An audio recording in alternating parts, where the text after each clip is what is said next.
So now today we are starting with industrial location. See, for example, I am taking example of cotton. For growth of cotton, what favorable conditions are required? For growth of anything, favorable climatic conditions are required. If the climatic conditions are not favorable, then that crop doesn't grow nicely. So favorable conditions which are required for growth of cotton is high heat, high temperature, good amount of sunshine and black soil. And if among these anything is not present, then cotton will not grow properly.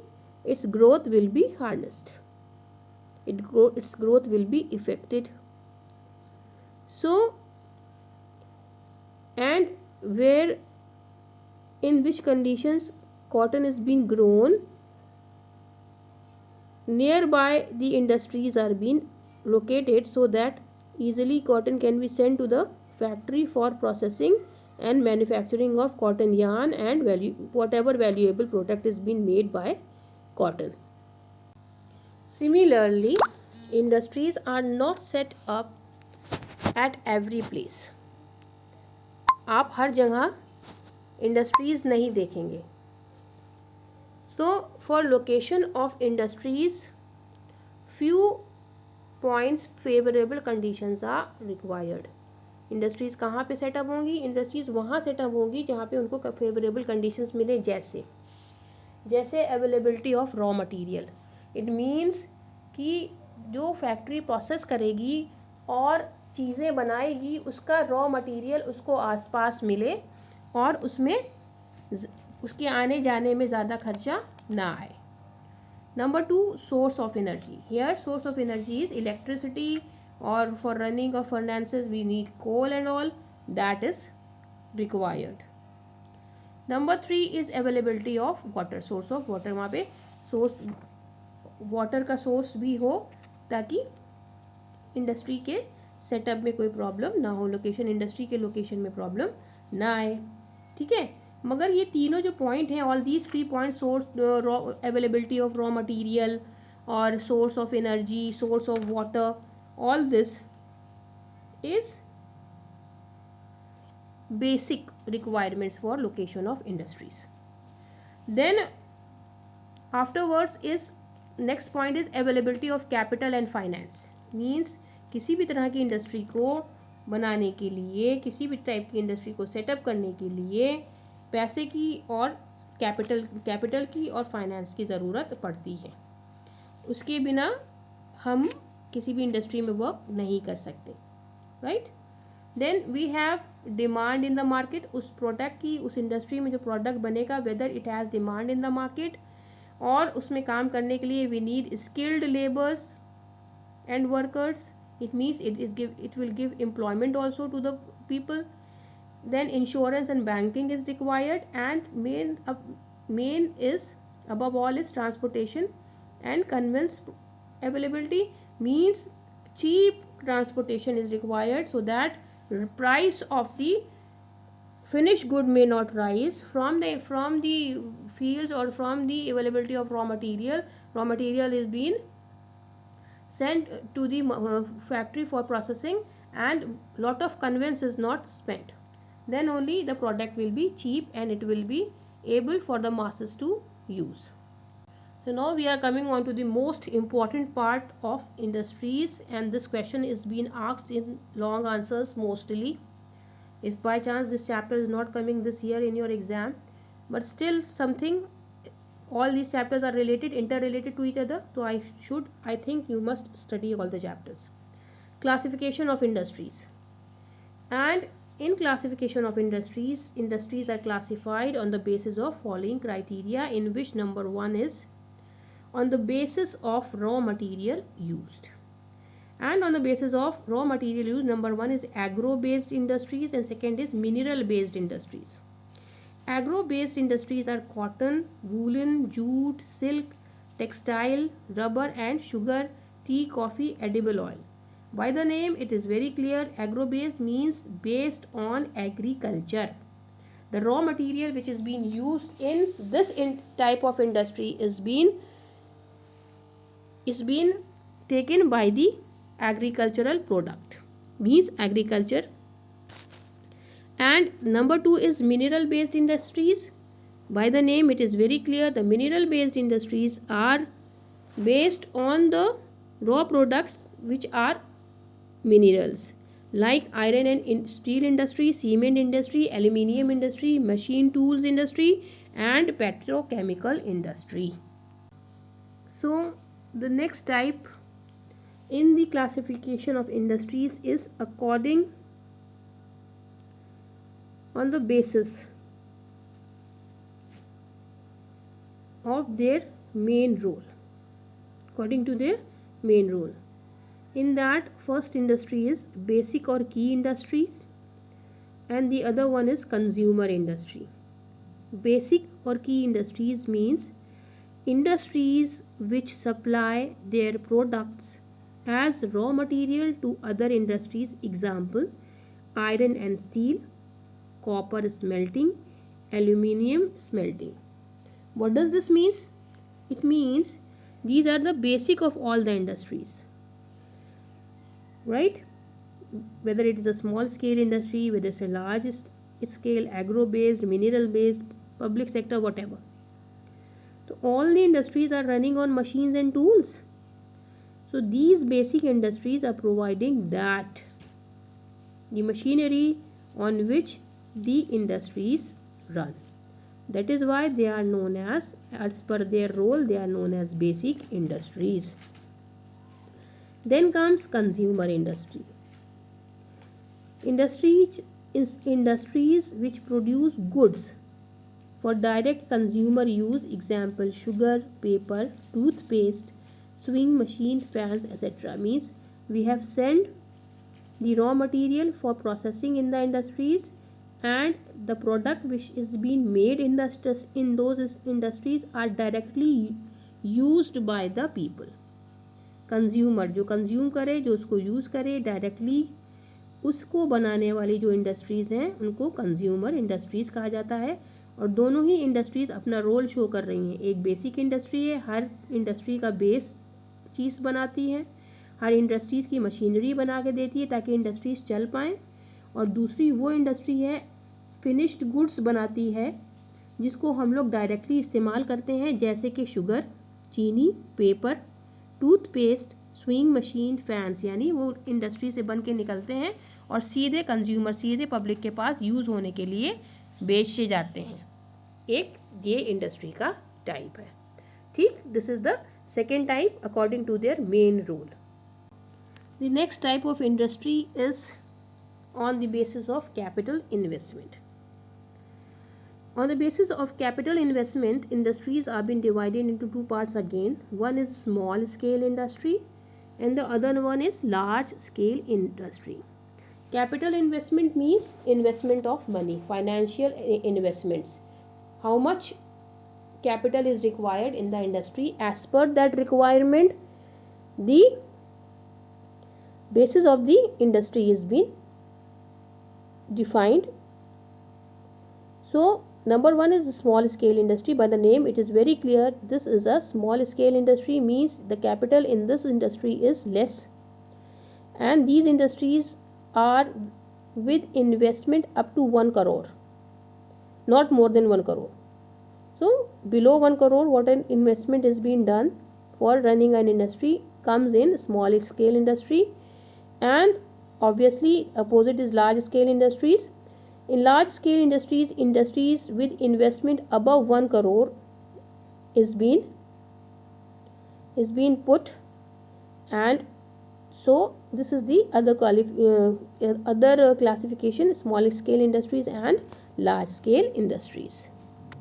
So on the basis of ownership means who is the owner of the industry, whether few people or one owner is there, or whether the government is its owner, whether government and private people are owner, or the cooperative sector. So on this basis industries are being divided into 4 parts.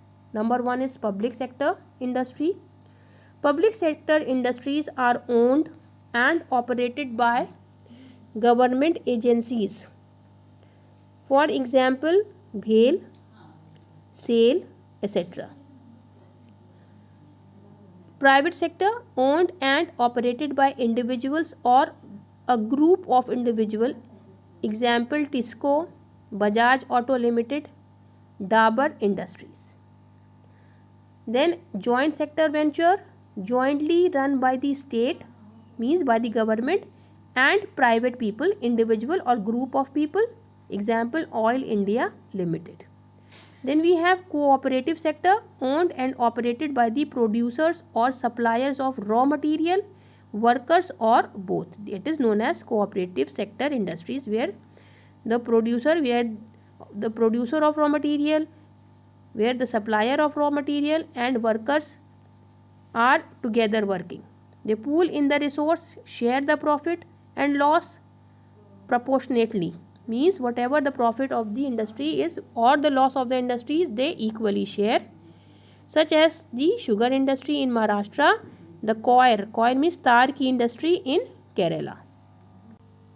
Now the last type of industry, the fifth type of industry, is on the basis of finished goods. It means on the basis of the bulk and weight of raw material and finished goods.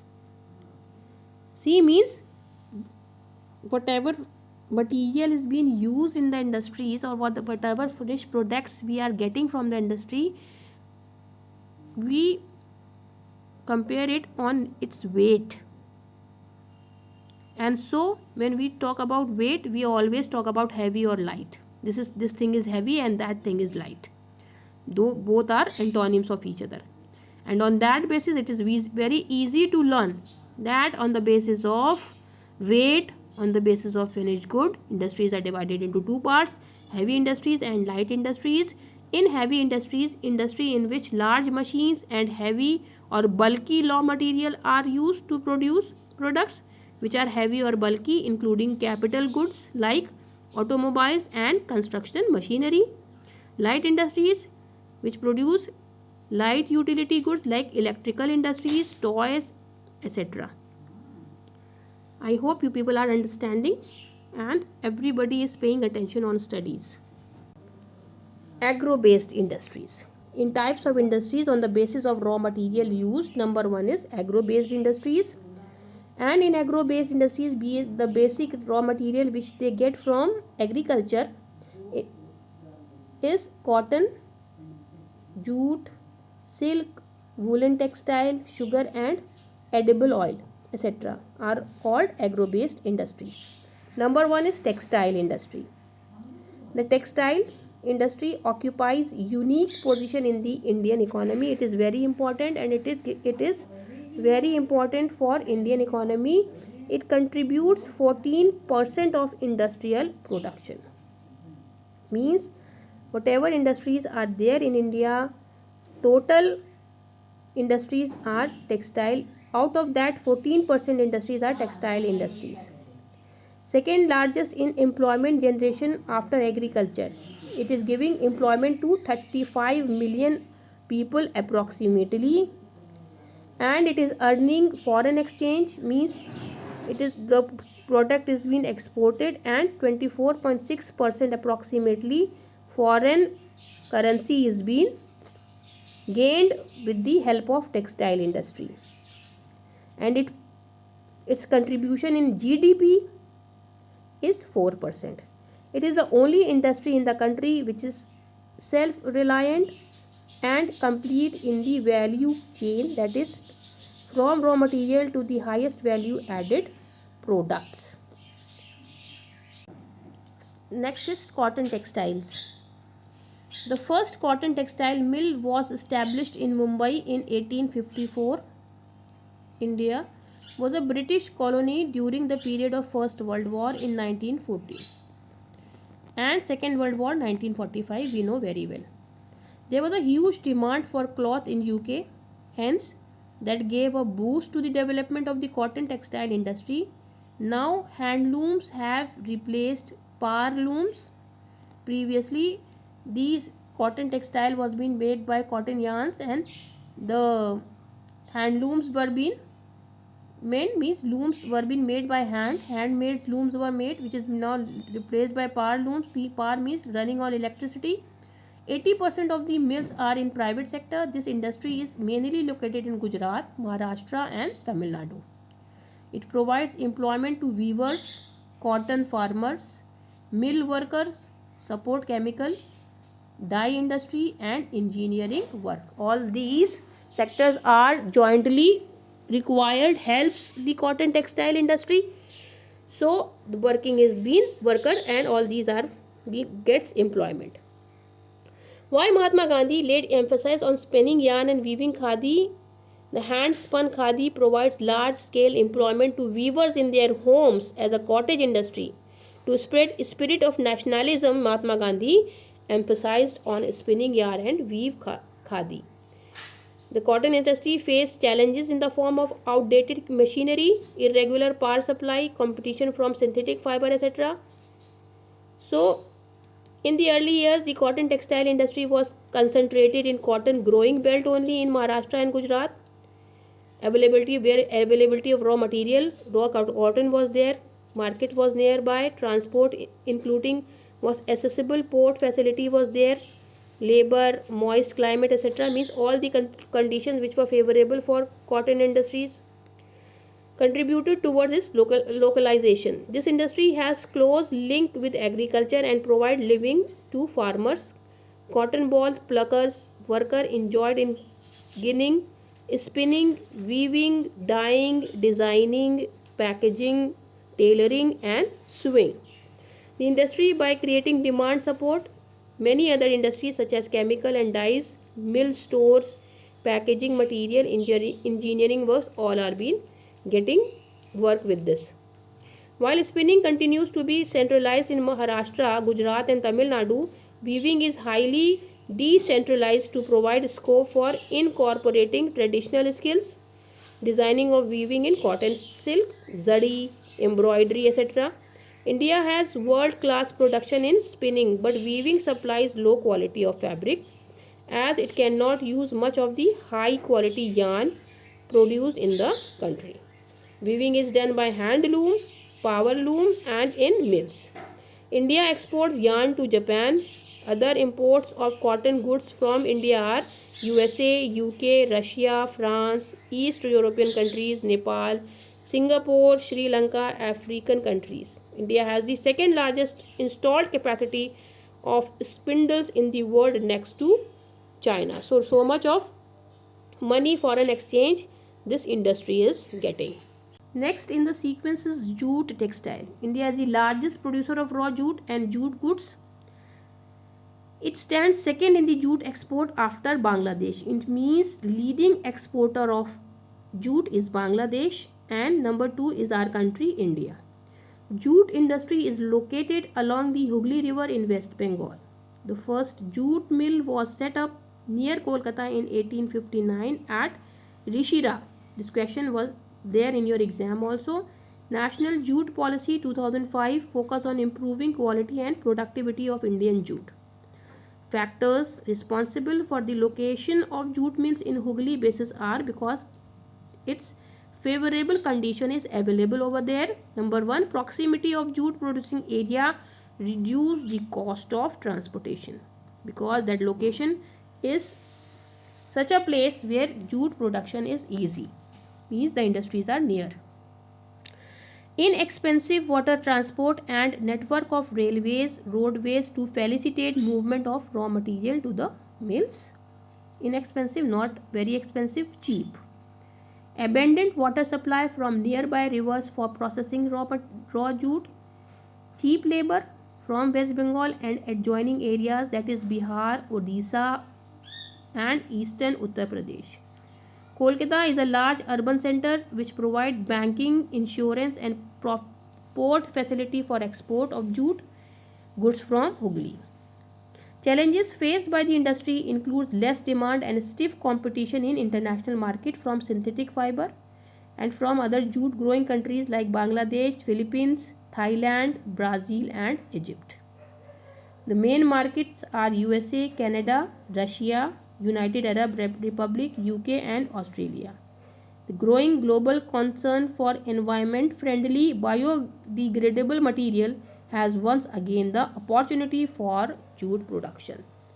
Means the present condition of pollution and global problems, jute can again gain popularity. Next is sugar industries. India stands second as a world producer of sugar, but occupies the first place in production of gur and khansari.